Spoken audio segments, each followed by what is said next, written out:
प्रसन्नता की बात है, सीलकर दास की जन्मभूमि में उनके भाइयों के 2 बच्चों के छठी के कार्यक्रम के उपलक्ष्य में समस्त नर नारी, रिश्तेदार, मित्र, ग्रामवासी, साधु संत, भक्तगण एकत्र हुए। उन बच्चों को पता नहीं है कि मेरे उपलक्ष्य में छठी मनाई जा रही है कि अट्ठी मनाई जा रही है, कि भोजन की भट्ठी चल रही है। लेकिन हम लोगों को उनके उपलक्ष्य में पूड़ी, चावल, दाल, सब्जी आदि सब महाप्रसाद ग्रहण करने को मिला है। हम लोगों को खुशी है। वो बड़े होंगे तो उनको पता चलेगा कि मेरी छठी में सब खा पी के चले गए, हम नहीं खाए, क्योंकि वो दूध पीने योग्य है, खा नहीं सकते। बहुत सी चर्चा आपने सुनी, सीलकर दास के द्वारा प्रवचन, प्रेमपाल और सीलकर के द्वारा भजन, सर्वेश के द्वारा भजन और सभी संतों का एक साथ दर्शन। सभी संकोच कर रहे थे, यहाँ कहाँ बैठूंगा, जगह नहीं है। तो भजन चल रहा था, हम सबको बिठाने की ड्यूटी में लगे हुए थे, इसको कहाँ बिठाना है, क्योंकि सबको थोड़ा संकोच तो लगता ही है, गुरुजी बैठे हैं, बोलना भी ठीक नहीं, तो इसलिए मैंने वो ड्यूटी ले लिया था, सबको बिठा दिया है। कुछ संत गाड़ी पे हैं रक्षा के लिए। समय बहुत हो चुका है, समय को देखते हुए लंबा चौड़ा सत्संग करना उचित नहीं, क्योंकि शास्त्रों में लिखा है कि रात सोने के लिए है, परंतु आदमी एक ऐसा प्राणी है, रात में भी जागता है और दूसरों को भी सोने नहीं देता है। तो हम लोग जल्दी सोएंगे और जल्दी सत्संग पूर्ण कर देंगे। गागर में सागर।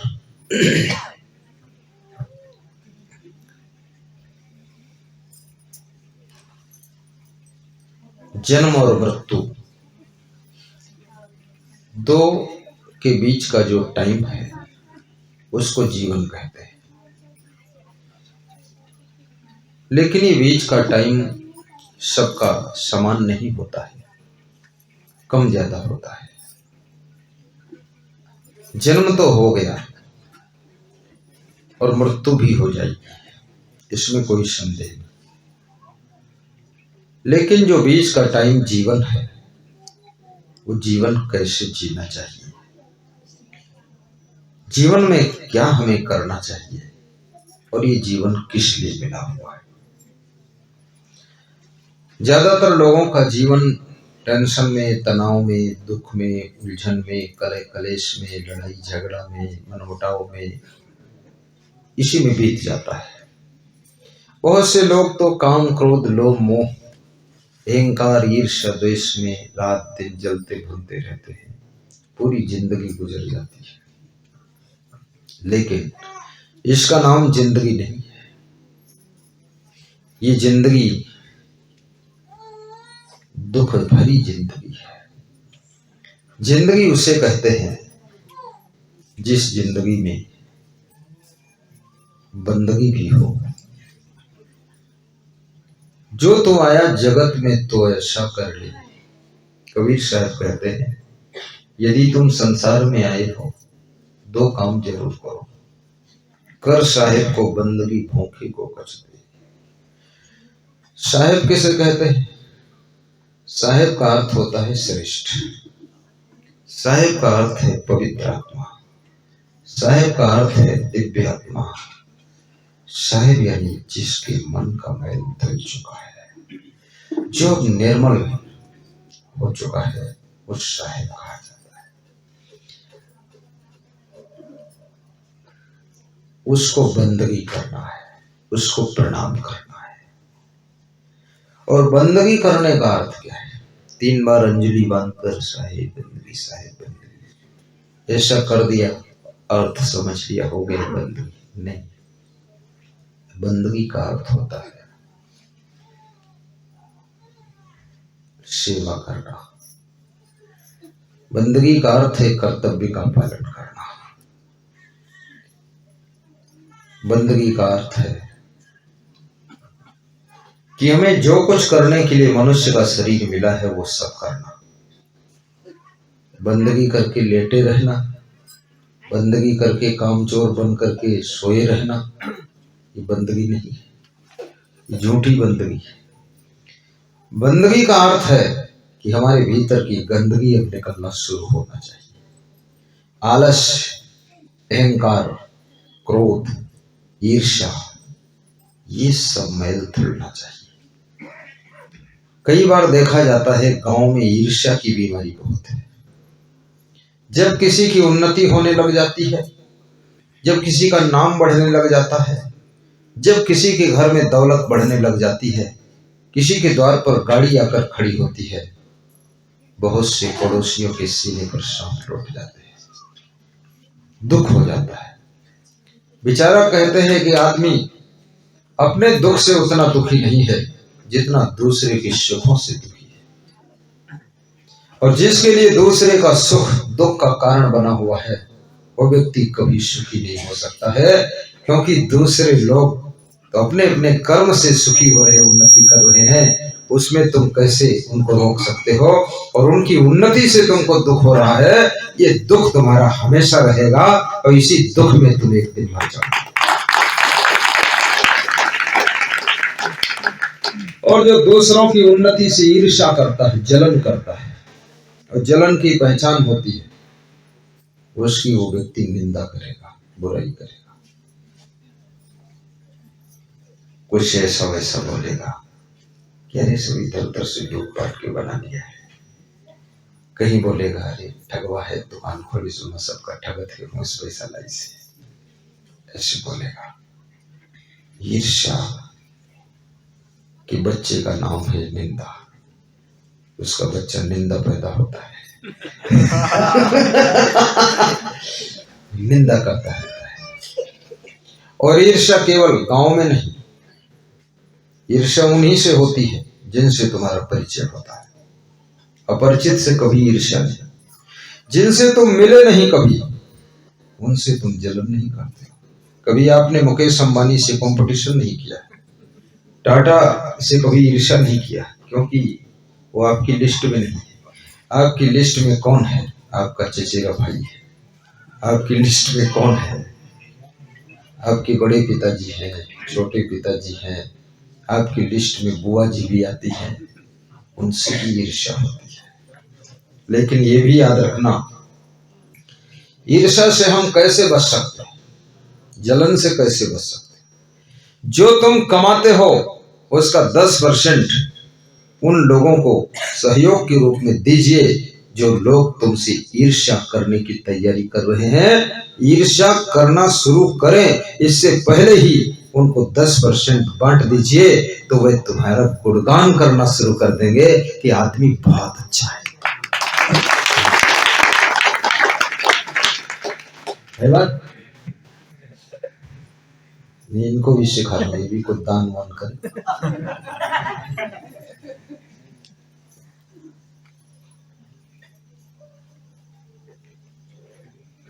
फायदा होना चाहिए। मुझे एक सज्जन मिले, बोले कि अब हमसे सब ईर्ष्या बहुत करने लगे, मित्र लोग भी जलन करते हैं।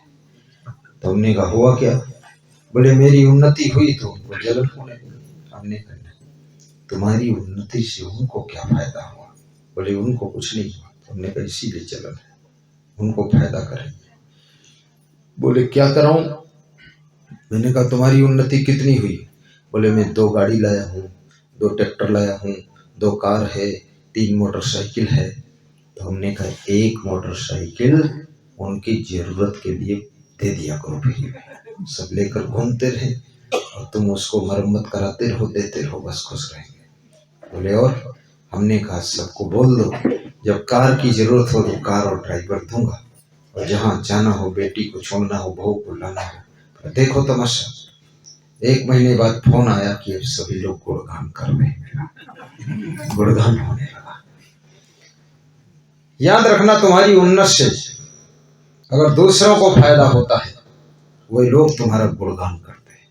ये सूरज जब ठंडी में निकलता है तब तुम इसको धन्यवाद देते हो, और यही सूरज जब जेठ के महीने में जोर से तपता है, तब तुम इसको कहते साला इतना तप रहा है, इसको भी गाली दे देते। सोचिए, ये आदमी उनको धन्यवाद देता है जिनसे इसको फायदा होता है, अनुकूलता होती है, और जिनसे प्रतिकूलता पड़ती है तो सूर्य भगवान को भी साला और साली बना देता है। और सूरज साला है तो चंद्रमा साली है। ये भी नहीं सोचता है सूरज कैसे मेरा साला हो गया। गुस्सा, सब लोग फायदा चाहते हैं, याद रखना। और जो किसी से कुछ नहीं चाहता है, किसी से कुछ नहीं चाहता है, याद रखना वो साधारण इंसान नहीं है, बहुत महान व्यक्ति है, बहुत ज्ञान को प्राप्त हो चुका है। इसलिए अब किसी से कुछ नहीं चाहता है, बस यही चाहता है। क्या चाहता है? सर्वे भवन्तु सुखिनः, सर्वे सन्तु निरामयाः, सर्वे भद्राणि पश्यन्तु मां कश्चित् दुःखभाग् भवेत्। सब सुखी हों, सब दुख से मुक्त हों, सब निरोगी हों, सबका कल्याण हो, बस यही उसकी इच्छा रहती है। तो वो हमारे आपकी भीड़ से छट जाता है आदमी। वो भीड़ का आदमी नहीं है, आदमी के रूप में, नर के रूप में वो नारायण है, नारी के रूप में वो नारायणी है।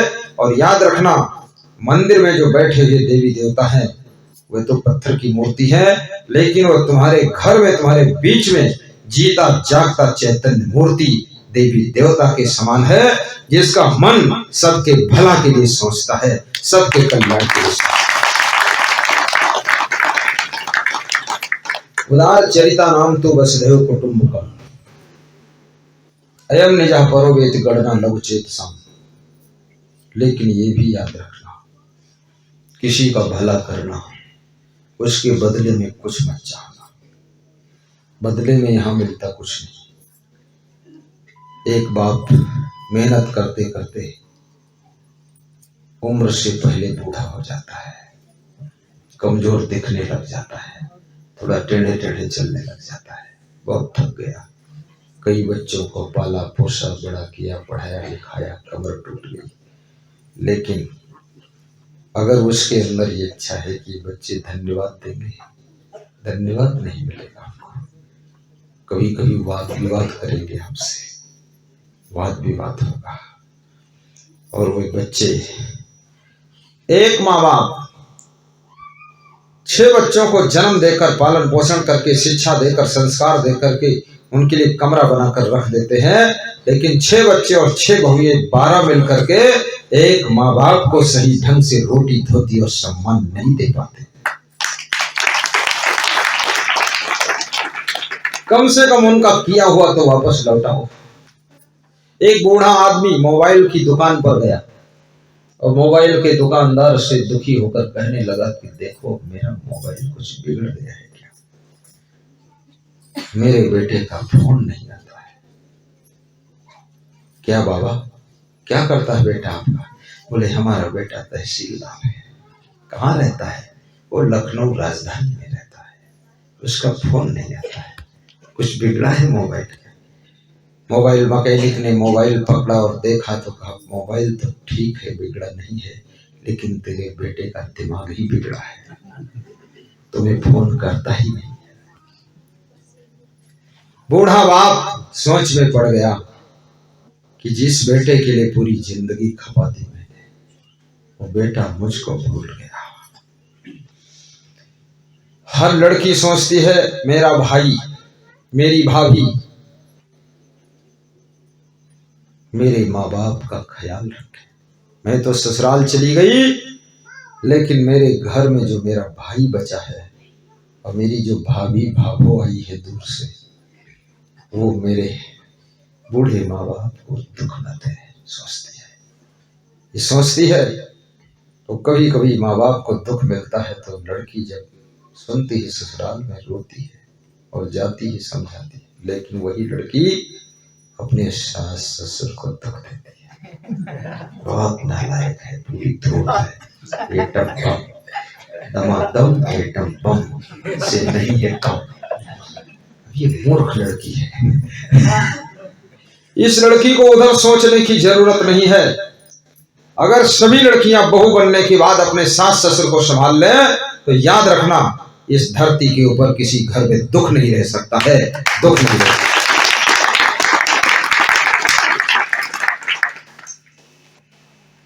लेकिन यहां बैठ करके इतनी दूर अपने माँ बाप के बारे में सोच रही है। अब जिनकी शरण में आई है उनके लिए नहीं सोच रही है, उनके लिए सोचो। साधु बनने के बाद अपने गुरु के लिए सोचना चाहिए, गुरु के लिए सोचो, गुरु भाइयों के लिए सोचो, संतों के लिए सोचो, भक्तों के लिए सोचो। ये भक्त कहाँ रहेंगे आश्रम जब आएंगे, इनकी क्या दशा होगी। मेहनत करो, उन्नति करो और गुरु को भी थोड़ा सुख सुविधा देने का प्रयास करो। और याद रखना किसी व्यक्ति को कोई अदर व्यक्ति पूरा पूरा पसंद नहीं होता है। जिनके साथ तुम शादी करते हो ना पूरा पूरा मेल खाता ही नहीं ना। तुम कहते हो पत्नी की नाक थोड़ा टेढ़ी है तो वो कहती है हमारे पति का कान टेढ़ा है। दुनिया भर का झंझट है। तुम बोलते हो आवाज इसकी साफ नहीं, गलगल गलगल बोलती है। पत्नी बोलती है हमारे पति का आवाज ऐसी है जैसे कोई ऐसा बोल रहा है। और पसंद नहीं आ रहा, मेल नहीं खा रहा।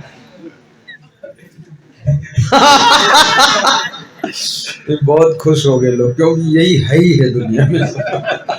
जो है वो कपड़े में ढका था, मैं उघाड़ दिया पूरा। अब ये चीजें तो अनमिलता रहेगी, क्योंकि शरीरों की बनावट, स्वभाव, संस्कार, इच्छा, सोच, बुद्धि ये सब बिलग बिलग होता है और अलग अलग की आत्माएं हैं। लेकिन दोनों की आपस में प्रेम करने की गर्ज होती है, गर्ज होती है, गर्ज जरूरत होती है। इसलिए दोनों गम खा करके, प्रतिकूलता को भूल करके और आपस में मिलकर रह लेते हैं। जब मिलकर रहते हैं तो फिर सृष्टि की रचना प्रारंभ हो जाती है।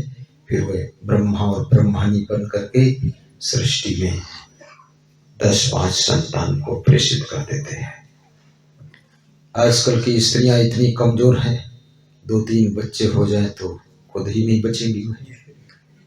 देखिए गांधारी कितना मजबूत थी, 100 बच्चे पैदा किया फिर भी तंदुरुस्त थी। स्त्रियों को सोचना चाहिए आटा की रोटी खाती है कि माटी की खाती है। ताकत रखना चाहिए, कभी जरूरत पड़ गया हिंदू धर्म में तो एक एक स्त्री 100-100 बच्चे पैदा हो रहा।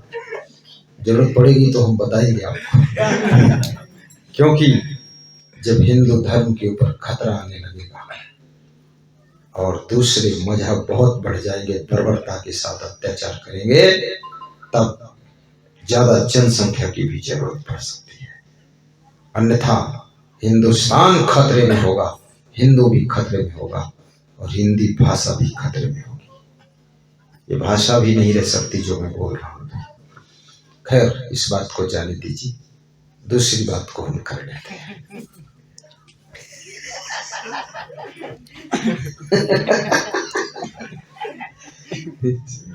बड़ा गंभीर वातावरण था, इसलिए मैंने थोड़ा सबका गंभीरता को तोड़ा है।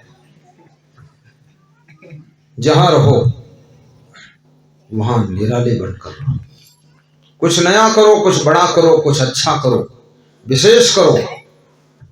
सबके जैसी चाल अगर तुम्हारी है तो तुम भेड़ हो, और सब जिस राह में चल रहे हैं उस पे ही तुम चल करके जीवन का अंत करते, तुम बैल हो।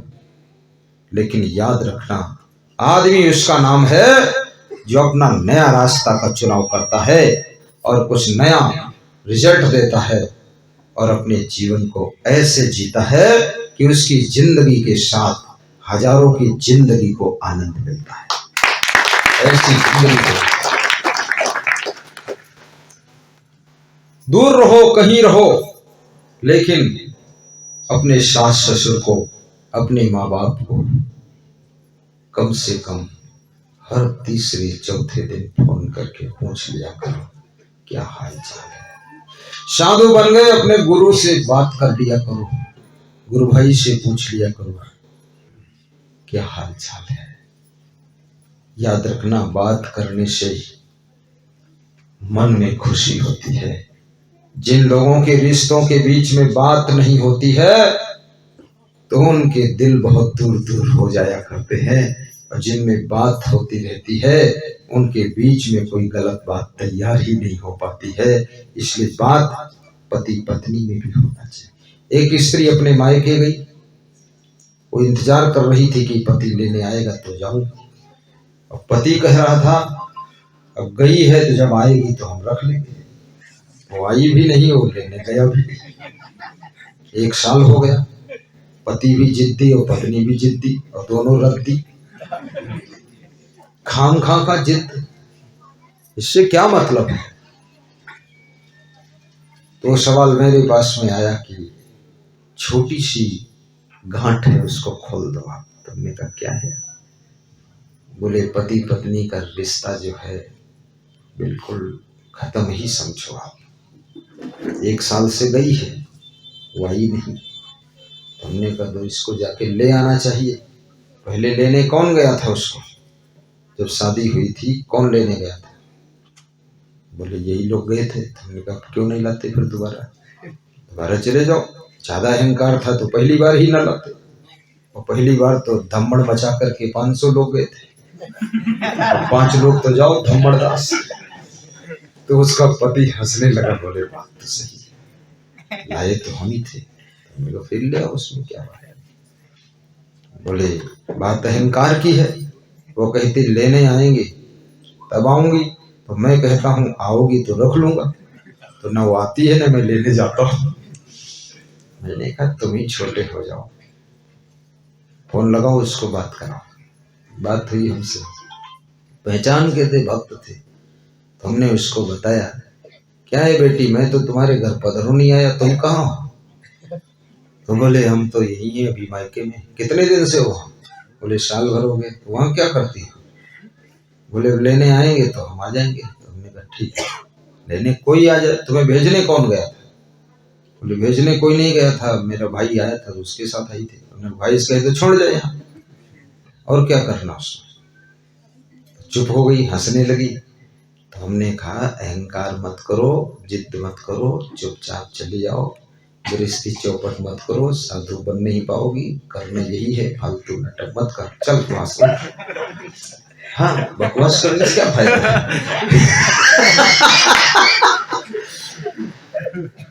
ज्यादा दूर गांव भी नहीं था, 10 किलोमीटर। 10 मिनट में मोटरसाइकिल पर बैठ कर आ गई। फट से आ गई। मैं तो हंसता रहता हूँ, मैं तो हंसा, वो भी हंसी बंदगी की। हमने कहा जाओ जल्दी नाश्ता बनाओ, कुछ क्या खाओगे गुरुजी। खाना वाना तो था नहीं, लेकिन बहाना था कि घर में कुछ शुरू हो जाए। तो हमने कहा खीर बना दो। खीर बनी, बैठे सब लोग खाए, उसका पति भी खाया, उसको प्रसाद दिया पत्नी को, तुम भी खा लो।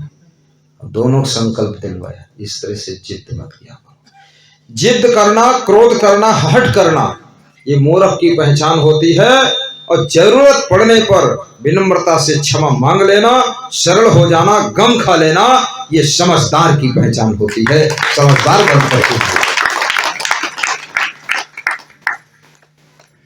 शाही बंद करूं कि थोड़ा और सुनो।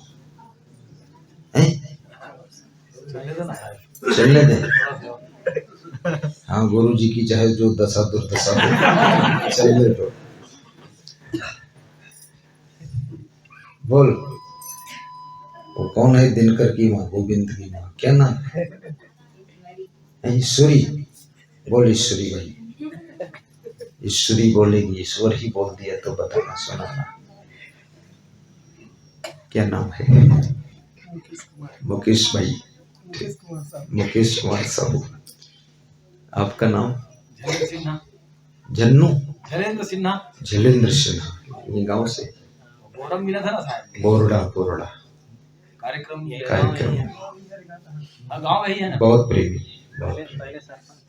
पहले सरपंच। देखिए बहुत प्रेम है उनका। आपका नाम एक राम साहू, देव सिंह, देव सिंह प्रेमिया, भूषण लाल मामा है इनके, मामा है, खुश है, रमन व्याख्या, तब तो वो भी व्याख्या करता, मैं भी व्याख्या करता, व्याख्या न टकरा जाए। पर मेरी व्याख्या अलग टाइप की है। मैं न रामायण में बनता हूँ, न गीता, न भागवत, न कुछ, में तो एक अलग ही चला देता हूँ, क्योंकि देखो उसमें फंस जाए तो ये बात उसमें लिखी नहीं, तिगड़ मोड़ी जो बता रहा हूँ, अब यही फुंदी घर घर फंसी हुई है, ये समझाना जरूरी है। जब सीता जी वनवास से लौट करके आती है राम के साथ, अयोध्या में कैसे रहती है, उनकी रहनी देखी। राम राजा भी थे और राम भगवान भी माने गए, तो सीता जी राम की व्यवस्था की देख रेख मैनेजमेंट स्वयं करती थी। यद्यपि बहुत सेवक सेवकिनी लगे थे, फिर भी कृपा सिंधु जहिविद सुख मानई, सोई कर श्री सेवा विधि जाने। कृपा सिंधु राम जैसे सुख मानते थे, सीता जी उसी तरह से सब कार्य को मैनेज करती थी। इसलिए याद रखना, अपने घर के कार्यों का मैनेजमेंट नारी को ठीक से करना चाहिए, जरा भी आलस्य नहीं करना चाहिए। उसके बाद कौशल्यादि सासु गृह माही, सेवहि इन्हीं शबनि मान मद नाही। और कौशल्या, सुमित्रा, कैकेयी तीनों सासुओं की सेवा सुबह शाम को चरण दबाती थी, सुबह नाश्ता कराती थी सीता जी। कोई भेदभाव नहीं रखती थी कि मेरी सगी सासू है कि सौतेली सासू है, या ये कैकेयी जो है यही बन को भेजा था, इसके नाश्ता में जहर डाल दूं मर जाइए, ऐसी बात नहीं थी। कौशल्यादि सासु गृह माही, बहुत अच्छी बात है, गा दो, गुनगुना दो। आजकल की बहुओं के लिए बहुत बड़ा संदेश इन चौपाइयों में भरा हुआ है। कौशल्यादि सासु गृह माही, सेवा ही सबनी मान मद नाही, सेवा ही सबनी मान मद नाही। कौशल्यादि सासु गृह माही। कौशल्या आदि सुमित्रा कैकेयी सासू घर में रहती हैं, तीनों की सेवा सीता जी करती है। ना तो उनको कोई मान है, न मद है, न घमंड है, नम्रता से उनकी सेवा करती है। इसीलिए सीता की पूजा मंदिर में मूर्ति बनाकर की जाती है। याद रखना, ऐरी गैरी नत्थो खैरी वगैरी पगैरी लगैरी औरत की पूजा नहीं हो सकती है। जिसके अंदर कुछ गुण होता है, जीते जी भी उस स्त्री का सम्मान होता है। नारी के अंदर नारायणी बनने की ताकत छिपी हुई है और नर में नारायण बनने की शक्ति छिपी हुई है, लेकिन ये शक्ति माया मोह में फंस करके पड़ी रह जाती है। जब माया मोह से तुम ऊपर उठते हो, काम क्रोध को जीत लेते हो, तब तुम्हारी शक्ति प्रकट होती है, फिर नारियों का सम्मान बढ़ जाता है। अपने अपने सास ससुर का भी सम्मान करना, घर को मंदिर समझना, मांस मछली अंडा नशा शराब जुआ से दूर रहना। छत्तीसगढ़ में अंडा का कार्यक्रम बहुत ज्यादा चलता है। यहाँ पर मैं देखता हूँ मुर्गी पालन भी बहुत होता है, और नागपुर तरफ से 50-50 ट्रक अंडा आते हैं और राजनांदगांव से सफाया होना शुरू होता है उनका, महासमुंद तक पूरा खाकर खत्म कर देते हैं। बहुत खतरनाक लोग हैं अंडा खाने में। रामा रामा हरे हरे, मुर्गी अंडा घरे घरे, रघुपति राघव राजा राम, पता न पावे सीता राम, शाम हुई तो 200 ग्राम दारू पी गए गंगा राम। अब इस तरह की भक्ति लोग कर रहे हैं, भक्त भी है, कंठी भी पहने हैं, दारू पी लेते शाम, शराब नहीं पीना। शराब चिंता से तुम्हें बचा नहीं सकती है, बल्कि शराब चिंता को बढ़ा सकती है। अगर बेटी के विवाह की चिंता है, शराब पीने से, नशा में हो जाने से बेटी का विवाह नहीं हो जाता है। शराब पीने से, नशा में जब तुम हो जाते हो तो बेटी के लिए विवाह की जो प्लानिंग करना था वो भी नहीं कर पाते हो, बेहोश पड़े रहते हो। यदि होश में रहो, शराब न पियो, तो शायद बेटी के विवाह के बारे में जल्दी सोचकर डिसीजन लेकर के कोई ना कोई वो समस्या का सॉल्यूशन तुम निकाल सकते हो। इसलिए हमेशा होश में रहो, नशा में नहीं रहना है, आपको अपने होश हवास में रहना है। हर समस्या में समाधान निकलेगा और कोई प्रकार की तकलीफ नहीं होगी। नदी में एक नाव जा रही थी, नाव में 50 यात्री बैठे थे, उसमें एक यात्री अपने कुत्ते को लेकर बैठा था। अब कुत्ता इधर उधर भागता था, तो जिसकी तरफ कुत्ता भागे, बड़े बड़े बाल थे, जीभ निकाल कर मुंह खोल कर दौड़े तो सब लोग डर जाए, तो कोई इधर झुक जाए, कोई उधर झुक जाए, नाव का बैलेंस बिगड़ गया, नाव डूबने लगी। मल्लाह ने कहा, केवट ने, खबरदार, जिसका कुत्ता कंट्रोल कीजिए, नहीं तो नाव डूब जाएगी, कुत्ते के चक्कर में आदमी मर जाएंगे। कुत्ता कंट्रोल हुआ नहीं, कुत्ता शैतान था, जिसका कुत्ता धोखे से काढ़ रहा था। तो एक आदमी उसमें होशियार बैठा था, उसने कुत्ते को पकड़ा और उठाकर नदी में फेंक दिया। नाव स्पीड से, इंजन से चल रही थी नाव। अब कुत्ता जब नदी में गिरा, ठंडी महीना और लगा ठंडा पानी, तो उसको पता चला कि ये उत्पात मचाने की सजा है। फिर कुत्ता भाग कर तैरता हुआ नाव के पास आया, तो उसी आदमी ने उसको हाथ से सहारा देकर बिठा लिया। कुत्ता चुपचाप बैठा था। सब हंसने लगे कि समस्या का समाधान अच्छा कर दिया तुमने। समस्या का समाधान करना भी सीखो। पूरी नाव को डुबाना नहीं है, पूरे घर को बिगाड़ना नहीं है, बिखराना नहीं है। घर में कोई समस्या है, याद रखना, उसका समाधान ढूंढिए और गम खाइए और घर को एक धागे में जोड़कर रखिए। आज पूरे भारत देश में जिनका सबसे बड़ा institute coaching centre, LN coaching centre Kota Rajasthan में है, जिनके यहाँ लगभग 3 लाख बच्चे पढ़ते हैं। एक बच्चे की फीस 1.5 लाख रुपए। सोचिए, उनके टीचरों का वेतन 1.5 लाख, 2 लाख, 2.5 लाख तक है। 20,000 टीचर है, 3 लाख बच्चे पढ़ते हैं। 4 भाई हैं, वे चारों ज्वाइंट रहते हैं। शाम को पहले आधा घंटे भजन कीर्तन सत्संग होगा, उसके बाद चारों भाई सब एक साथ बैठकर भोजन करेंगे, उसके बाद अपने अपने कमरे में जाकर आराम करेंगे। और आज उनके पास इतनी हस्ती है, कोटा शहर में वो साइकिल से चलते थे, अखबार बेचते थे, आज उनके यहाँ 3 लाख विद्यार्थी पढ़ते हैं और टॉप के 1 नंबर के धनवान व्यक्ति है। एकता में शक्ति होती है, एकता से राष्ट्र का निर्माण होता है, प्रेम से ही देश का कल्याण होता है। स्नेह का दीप जलाओ आज घर घर में, प्रेम ही आजादी का पैगाम होता है, प्रेम ही आजादी का पैगाम होता है। मैं समस्त संतों को धन्यवाद देता हूं। आप संतों को देखिए, कितने सुंदर संत दिख रहे हैं। ये शीलकर दास, ये आपके गांव के संत, इधर आओ। इसी घर में इनका जन्म हुआ है। इनकी दादी माँ कहाँ है? उधर आड़ में है, इधर झांक ले, झांक ले।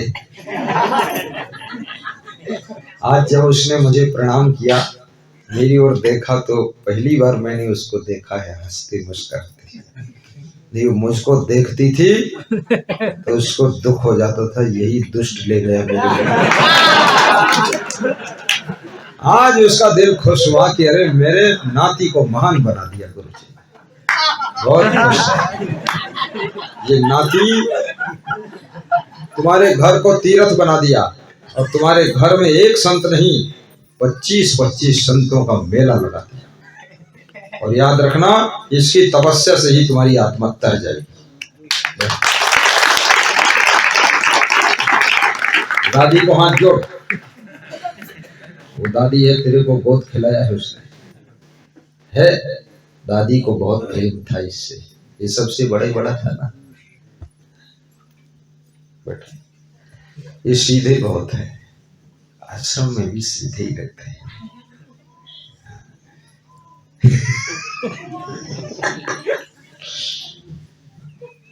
शांत स्वभाव है, स्वभाव तो इनका बहुत अच्छा है, स्वभाव चरित्र श्रद्धा वैराग्य टाप का है। ये दूसरे संत हैं हमारे आदित्य दास, छत्तीसगढ़ से बैठे। तीसरे हैं ये महिपाल दास, ये बिहार डिस्ट्रिक्ट भागलपुर जिले से बैठे। ये संत जी उत्तर प्रदेश, ये कोठारी है। ये संत जी बिहार सुपौल जिला से, ये मास्टर साहब है। ये संत जी सिंगरौली मध्य प्रदेश से। आप बहुत योग्य संत हैं, प्रोग्राम सेट करते हैं, बैठे। ये संत जी छत्तीसगढ़ जांजगीर से हैं, ये हमारी सेवा में रट रहते हैं, बैठिए। ये संत जी आप कहाँ से? बस्ती डिस्ट्रिक्ट, बस्ती अयोध्या के पास से, अयोध्या राम जन्मभूमि में, वहां से बैठे। ये संत बनने के इरादे में हैं। आप कहाँ से हैं? बिहार प्रदेश से। ये साधक हैं, रामचंद्र खड़े हुए साधक हैं, महासमुंद छत्तीसगढ़ से। आइशर कंपनी ट्रैक्टर के ये मैनेजर थे। अब इनका मन प्रेम बहुत था, अब ज्यादा समय आश्रम संपत्ति में रहकर सेवा देते हैं। बहुत ज्यादा श्रद्धा थी, तो हमको बताया भी नहीं, वहां रहने लगे। पता चला 1.5 साल बाद कि वहां रहते हैं। वो संत जी हैं नारायण दास, ये कंस्ट्रक्शन इंजीनियर है। ये भी छत्तीसगढ़ जांजगीर के हैं, बलौदा बाजार जिले से, बलौदा बाजार। ये संत जी है उत्तर प्रदेश डिस्ट्रिक्ट बाराबंकी से हैं, बहुत योग्य हैं, बहुत पढ़े लिखे हैं, बैठिए। ये संत जी डिस्ट्रिक्ट छिंदवाड़ा मध्य प्रदेश से है। ये संत जी डिस्ट्रिक्ट दरभंगा बिहार से है। ये संत जी डिस्ट्रिक्ट आरा बिहार से है। ये संत जी बालाघाट मध्य प्रदेश से है, बहुत बड़े गायक हैं ये, बैठिए। ये संत जी डिस्ट्रिक्ट बालोद टेंडरी गांव से हैं। इनकी माँ बैठी श्री बल्ला। ये हमारे मैनेजर, हमारा सामान सब मैनेजमेंट करते हैं, शुरू से ही हमारी सेवा में रहते हैं। दूसरा अगर फल बनाएगा तो 10 मिनट लगेंगे, ये बनाएंगे तो 3 मिनट में बनेगा। हाँ, 3 लोग जो सामान बांधेंगे उसमें आधा घंटा लग जाएगा, ये अकेले बांधेंगे तो 10 मिनट में बंध गया। एकदम ऐसे जैसे वो मशीन होती ना, बुलडोजर, बहुत फास्ट, सभी सेवा कर लेते हैं, आज्ञाकारी। ये साधक है राजस्थान से, डिस्ट्रिक्ट बारा छाबड़ा से। ये कमांडो साहब हैं यूपी से, वो कमांडो हैं बिहार से। एक और कहाँ गया वो रुपेश, गाड़ी पे निकल गए। चलो बुला के लाओ, जाओ ले आओ, ले आओ। सब शर्माते भी है थोड़ा सा, वो समझ गए परिचय देंगे उससे पहले निकल लो। शर्माना नहीं चाहिए, शर्माने से विकास रुक जाता है। बेशरम भी नहीं बनना चाहिए, थोड़ा शर्म रखना चाहिए। बेशरम बनने से तो विनाश हो जाएगा, लेकिन बहुत ज्यादा शर्म होगी तो विकास भी नहीं होगा। सिया ने पूछा है भगवान, कलयुग में कोई कर्म धर्म नहीं मानेगा, कोई कर्म धर्म नहीं मानेगा, कोई कर्म धर्म नहीं मानेगा। कर्म भी होगा धर्म भी होगा, लेकिन शर्म नहीं होगी। कर्म भी होगा धर्म भी होगा, लेकिन शर्म नहीं होगी। सिया ने पूछा है भगवान, सिया ने पूछा है भगवान, क्या पूछा? कर्म धर्म वाला हो गया, दूसरा बोल देता है।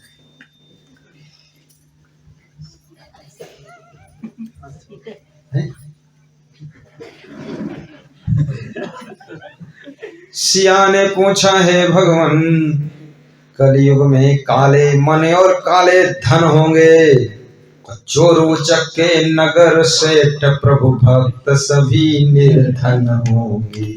चोर उचक के नगर सेठ प्रभु भक्त सभी निर्धन होंगे।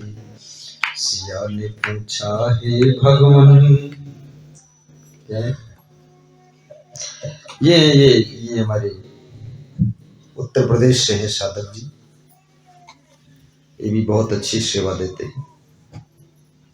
और सभी संत हर चीज में निपुण है, सबको सब कार्य सिखाया जाता है और सभी होशियार है, सभी चतुर है और सब हमसे ज्यादा खिलाड़ी है। हम तो बस कुछ नहीं करते, खाली प्रवचन दे देते हैं। ये लोग सब मैनेजमेंट करते हैं। देखने में छोटे लग रहे हैं, बहुत होशियार है सब, बहुत ज्यादा। कौन लाइट बंद हुई है? ये कहाँ से चल रही है? इन्वर्टर। अच्छा, ये माइक भी बंद हो गया क्या?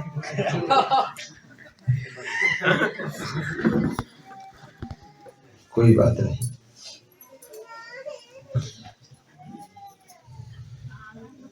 रामचंद्र कह गए सिया से, ऐसा कलयुग आएगा, हंस चुनेगा दाना दुन का, कौआ मोती खाएगा।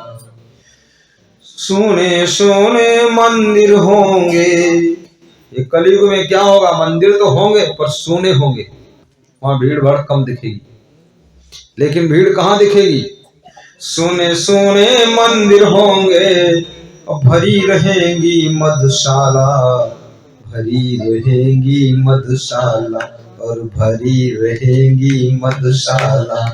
एक बार मैं निकला गाता पार होकर के, ये गाता पार कोर्रा कोर्रा ना, तो सड़क किनारे देखा बहुत भीड़ थी। मैं सोचा कोई प्रोग्राम चल रहा है, तो गाड़ी रोका तो वहां लोग दारू पी रहे थे, खरीद रहे थे। तो हमने कहा बहुत शांत इसलिए रहे लोग, आवाज भी नहीं करो। वहां भीड़ थी और मंदिरों में सोनापन। मंदिरों में आरती होती, 2-5 लोग आरती करने में शामिल होते, लेकिन मधुशाला दारू की दुकान पर देख लो भीड़, क्या बात है। सोने सोने मंदिर होंगे, भरी रहेंगी मधुशाला, भरी रहेगी मधुशाला, भरी रहेगी मधुशाला। पिता के संग संग में नाचेंगी घर की सुंदर निज बाला, पिता के संग संग में नाचेंगी घर की सुंदर। कलयुग की पहचान है। सिया ने पूछा हे भगवान, कलयुग में कोई कर्म धर्म नहीं मानेगा, कर्म भी होगा धर्म भी होगा, लेकिन शर्म नहीं होगी। कर्म भी होगा धर्म भी होगा, लेकिन शर्म नहीं होगी। मधु मंगलमय संत समाजु, जो जग जंगम तीरथ राजू। मधु मंगलमय संत समाजु।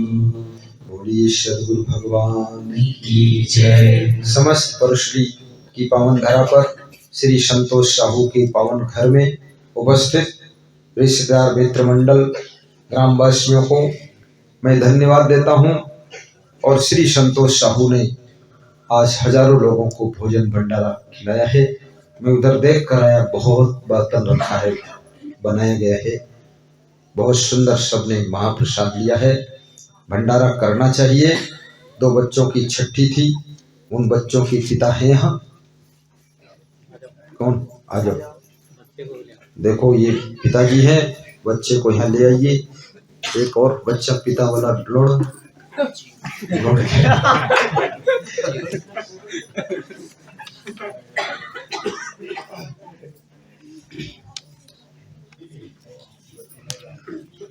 तो लगा कर रहे, खोल दो वहीं पे। आ जाओ, दोनों बच्चों को ले आओ यहाँ, उनको एक बार और आशीर्वाद दे दिया जाए।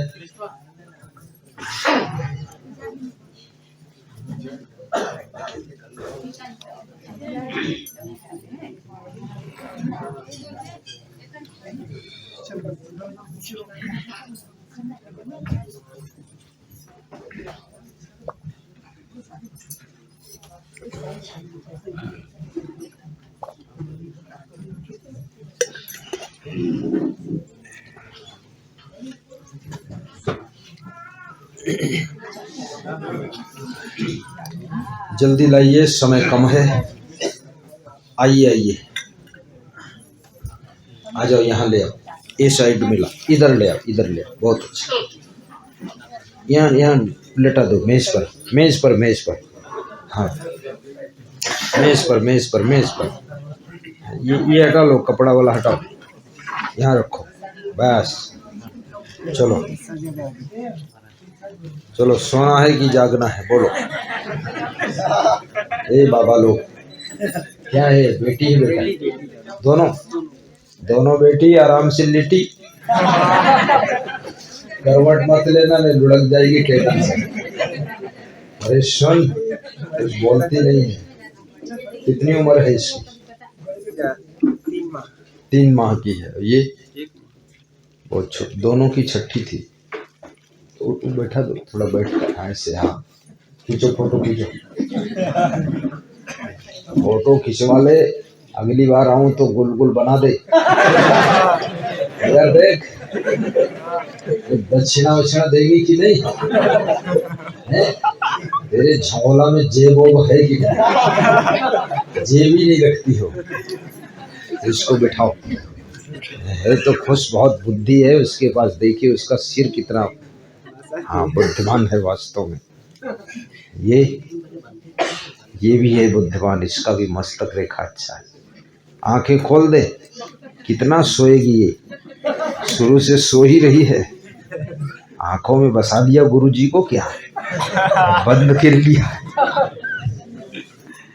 ठीक, बच्चे अच्छे हैं, सभी को आशीर्वाद है। ये 3 महीने की है, वो 1 महीने, छोटी है। ये होशियार हो गई, बड़ी हो गई। गुरुजी को देख लो एक बार, हाँ, देख लिया, देख लिया, बस बस बस बस, ठीक। बड़े की ये भी। मास्टर साहब कहाँ गए मास्टर? आओ, अपनी बेटी को लाओ, चलो आओ। मास्टर, क्या नाम है? नाम बताओ। तोर छठी हो चुकी है। तो चिंता मत कर, ठीक? कर 6वां बर्थडे, तो कल तेरे को बहुत बढ़िया सम्मान मिलेगा, ठीक? दान भेंट देना है कुछ? हाँ, दे रही है बच्ची, क्या है? हाँ, दे दो, यहीं रख दो बेटी, बस। पकड़े है ना, पकड़े है, छोटा है। अरे देखो, तेरे बहुत दुख लगता है। पकड़ तो लिया 500 रुपये, और छोड़ना पड़ा तो लगा हिमालय छूट गया। क्या बात है, ऐसे बहुत जिंदगी भर बूढ़े लोग भी नहीं दे पाते कुछ। ये भी देगी, ये तो जानती नहीं क्या हो रहा है। ठीक है, आ जाओ। हाँ, ये भी बेटी है। अब बेटा होने का आशीर्वाद तीनों के लिए, ये सही बात है। तीनों भाइयों को अगली बार बेटा आए। हम भी आशीर्वाद दें, तुम लोग भी शुभ कामना करो, क्योंकि अकेले से पहाड़ नहीं उठेगा। सब लोग आ जाओ, आ जाओ, भेंट कर दो, भेंट कर दो, इसमें रख दो, रख दो, रख दो। हाँ, बस, आशीर्वाद, प्रणाम करो, करो करो बंदगी, साहेब बंदगी बोलो। चलो ऐसे दंडवत कर, दंडवत करो, दंडवत। अभी सो के उठे, मस्तक लगा दो, चरणों में मस्तक, मस्तक लगा, बस, ठीक। सो के उठे साहब। हाँ, नींद में, साहेब बंदगी बोलना जोर से ना, साहेब बंदगी जोर से बोलो। ये सीख गई, होशियार हो गई। ये मास्टर साहब तुम्हारे यहाँ से हैं? मास्टर मैं उसके अवन को जा चुका हूँ ना घर पे। हमारे नहीं पड़ोस में है। पड़ोस में गए थे? अच्छा, तुम्हारे नहीं गए थे? तो ये मास्टर ने बुलाए तो आ जाओगे। न्योता देगी तो आऊंगा, ठीक है। लोग कहते गुरु जी को मौका नहीं, मेरा अधिकार उनको बुलाने का है, मेरा अधिकार उनको बुलाने का है। मेरे अधिकार से वो न रुसवा करे, जब मनाएंगे हम मान जाएंगे वो क्षमा है क्षमा मेरी गलती करे। मेरा अधिकार उनको मनाने का है, मेरा अधिकार उनको मनाने का है। तीनों भाई माला उठा करके संतोष साहू को पहनाए। संतोष साहू यहाँ बैठ जाए, थोड़ा नहीं पहन लो। तीनों भाई आ जाओ। क्या नाम मास्टर साहब आपका? किशन लाल जी। और दूसरे का? अनिरुद्ध। तीसरे का? दिलेश्वर। तीनों लोग ये माला पकड़ लो और संतोष साहू को पहना करके सम्मान करो और उनके चरण छूकर आशीर्वाद लो। गुरु रोज नहीं मिलेंगे पर पिता का सम्मान इसी तरह से करते रहे। हाँ, वीडियो में फोटो आ जाए। पहना पहना दो, पहना दो।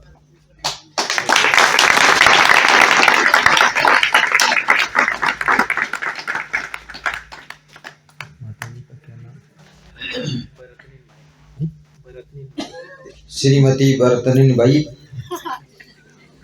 यही नाम है ना? आशीर्वाद। ये बहुत सीधी है, ये भी। और सीलकर तो इसी की कॉपी है पूरा। है सीधी है। तुम्हारी बहन है ना, बहुत सीधी सरल है, कभी आज तक बोली नहीं है। हमसे नहीं पूछा हाल चाल ठीक है कि कहाँ देखती है, बंदगी करके मुस्कुरा देती है, जान जाती ठीक है, इनका हाल का बिगड़ेगा। बहुत अच्छा माता जी, तुम महान हो, तुम्हारे चारों पुत्र अच्छे हैं। सब लोग अच्छी भक्ति करना, कभी भक्ति मार्ग न छोड़ना और शाकाहारी रहना और अपने घर की उन्नति के लिए हमेशा सोचना और अपने गांव में बुलाकर गुरु जी का सत्संग, पधरोनी, भंडारा, गांव वालों का मान सम्मान, गांव वालों को भी खिलाना पिलाना ये समय समय पर करते रहना। इससे गांव का आशीर्वाद भी आपको मिलेगा। ठीक है, चलो बैठ जाओ, जल्दी हो जाए। शाही बंदगी। ये एक सूचना मैं देता हूँ, बहुत अच्छी सूचना है। देखिए, भारत देश में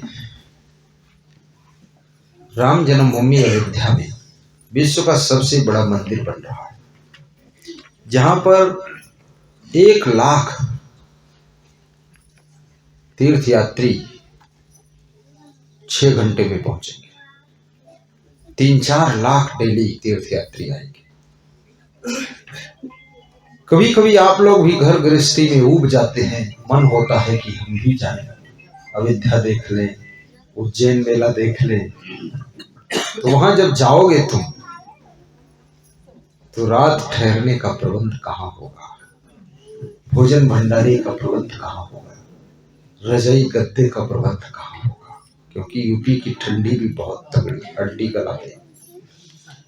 तो आपकी सुविधा को देखते हुए, आपके गौरव को बढ़ाने के लिए, आपके स्वाभिमान की रक्षा के लिए अयोध्या में राम मंदिर के पड़ोस में एक बहुत सुंदर संतों और भक्तों के ठहरने के लिए, सत्संग सुनने के लिए, रात्रि विश्राम के लिए, भोजन भंडारा के लिए आश्रम बनाने का इरादा किया गया है। उज्जैन मेला कुंभ में भी आश्रम बनाने का इरादा है, जिसके लिए आपको ऐसा पर्चा दिया जाएगा। इसको पढ़ना, इसमें लिखना उखना कुछ नहीं, आपको नहीं जरूरत नहीं लिखने की। ये घर ले जाना, पढ़ लेना पहले। तो उस मंदिर के निर्माण के लिए, आश्रम धर्मशाला के निर्माण के लिए आप में से जिसकी जितनी श्रद्धा हो, ये कार्यालय यहाँ खुला हुआ है, यहाँ पर आप अपना योगदान करके सम्मान पत्र और रसीद अपनी प्राप्त कर सकेंगे। ये बहुत बड़े पुण्य का कार्य है, क्योंकि याद रखना, हम तो यहाँ आते हैं आपके घर में कमरे में रह लेते हैं, लेकिन जब अयोध्या और उज्जैन में तुम कभी आओगे तो अगर हम लोग हिम्मत करके नहीं बनाएंगे तो तुम कहाँ रहोगे। इसलिए हम तो घर गृहस्थी वाले नहीं हैं, फ्री लोग हैं, तो ये हमारा काम है कि प्लानिंग करके वहां तैयार करना और थोड़ा थोड़ा ज्यादा सभी से सहयोग लेकर के सबके सुविधा के लिए आश्रम खड़ा करना, ये हम लोगों का काम है। तो इस आश्रम के लिए आप अपना योगदान यहाँ देंगे, जिसकी श्रद्धा हो, जिसकी इच्छा हो। आप स्वयं बांटे, दूसरे से मत बंटवाएं, पुरुषों को दे, माताओं बहनों को मत दे। और अब आगे की सूचना हमारे बालोद पुलिस लाइन से जो हमारे पुलिस जवान आए हैं और थाना गुरूर से पुलिस जवान आए हैं, लगभग उनकी संख्या 10-12 है, 15 लोग हैं गुरु की सुरक्षा में हैं, और चौकी कंवर से भी आए हुए हैं। उन सबको हम धन्यवाद देते हैं। भोजन मिला उनको कि नहीं मिला?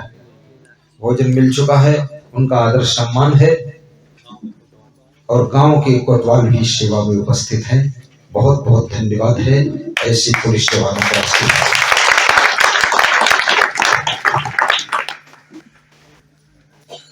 बहुत रात बीती, चलो अब सुला दूं, पवन छेड़ सरगम, भजन में सुना दूं। तुम ही मेरे नैना, तुम ही मेरे बहना, तुम ही मेरी रचना, तुम ही मेरे सोना। तुम्हें देख करके एक ख्याल आ रहा है, जैसे फरिश्ता दर्श दे रहा है, कि जैसे फरिश्ता दर्श दे रहा है। कोई मेरी आँखों को देखे तो समझे कि तुम मेरे क्या हो, कि तुम मेरे क्या हो। तुम ही मेरे मंदिर, तुम ही मेरी पूजा, तुम ही देवता हो, तुम ही देवता हो। बोलिए सद्गुरु भगवान की जय।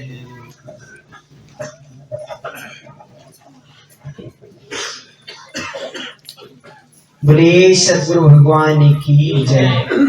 अभी आप और हम सभी ने गुरुद्वार के पवित्र मुखारबिंद से हंसते और मुस्कुराते हुए आशीर्वचन प्राप्त किए हैं। समस्त भक्तों को धन्यवाद देते हुए और इस साहू परिवार को गुरुदेव का आशीर्वाद हमेशा मिलता रहे, ऐसी शुभकामना है। और अभी आप और हम सभी ने गुरुदेव जी के पवित्र मुखारबिंद से बहुत सुंदर एक सूचना सुने हुए हैं कि मध्य प्रदेश की तीर्थ नगरी उज्जैन और श्री राम जन्मभूमि में आश्रम बनाने का संकल्प है। उस आश्रम के लिए सभी भक्तों से निवेदन है कि दिल खोल करके उस आश्रम निर्माण के लिए आप लोग भी अपना कमाई का कुछ न कुछ अंश जरूर दान करें। उस पर्चे में अपना नाम पता लिख करके यहाँ कार्यालय में आप जमा करेंगे तो आपको एक बहुत सुंदर दानदाता सम्मान प्रमाण पत्र सम्मानित किया जाएगा। सभी जिससे जो बन पड़े आप जरूर उस पर्चे में अपना नाम पता लिख करके आप लोग नगद भी दे सकते हैं, या फिर आपकी इच्छा हो तो संकल्प भी आप लोग ले सकते हैं। और जो भक्तगण विशेष रह गए हैं आप लोग आकर के आशीर्वाद प्राप्त करते जाएंगे। और अलग श्री अलग दिला दो ना सबको, संतोष नहीं कुमार पकड़ दो, वापस लो, अलग अलग दे दो सबको, अलग अलग दो। श्री संतोष कुमार साहू जी सभी संतों को बता दो, तुम बता विधान भेंट करके आप आशीर्वाद प्राप्त करेंगे और सभी भक्तों को आने का मौका दिया जाएगा। जो लोग बन के प्रणाम नहीं किए हैं आप लोग आकर के पुनः आशीर्वाद प्राप्त करेंगे। और गुरुदेव जी यहाँ से कुछ समय के बाद प्रस्थान भी करेंगे।